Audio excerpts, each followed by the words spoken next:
qualité. Il y a ma story. C'est pas mon tour Eiffel, c'est le tour Eiffel de Leader Amici. C'est pas mon tour Eiffel, c'est le tour Eiffel de Mobic ici. C'est pas mon tour Eiffel. C'est le tour Eiffel de Ladi et Sauvé. C'est pas mon tour Eiffel. Le tour Eiffel de Charlie. C'est mon tour Eiffel.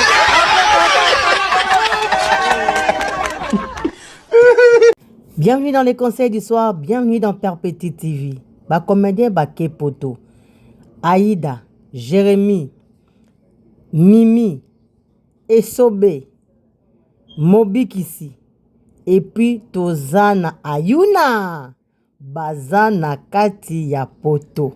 Ça fait du bien ya komona bandeko na biso to bien raba. Bato maboke lelo, ba komi ko voyager à cause ya musala na bango. Alors, ndenge tomonaka ba Nigérien, bazokende liboso, baosala makambo minene. Ekozala malamu mpe biso ba Congolais, ba Congolaises, to tchaka ba artiste na biso liboso. Donc, ekozala penza malamu, to pesa bango chance ya ko évoluer na musala na bango.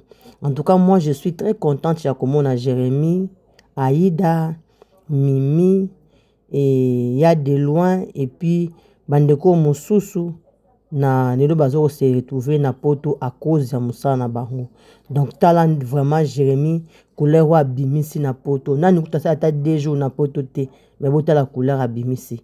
Alors ça fait du bien et merci na Sole Kawuka oya sali kelelo ba comédien na biso bato na biso ya maboke ba se retrouver na poto grâce ya musala na bango. Alors bino bandeko à Paris bokende bo assister na spectacle na bango baza nango pour na ko faire avancer musala oyo ya théâtre. Sinon je vous aime beaucoup et bo s'abonner, bo continuer à s'abonner na chaîne na biso biloko ya kitoko ezoya et puis ba biloko malamu bo sepela nango penza, bo sepela nango. Et merci beaucoup à Fali Poupa, merci beaucoup à Sule Kawuka.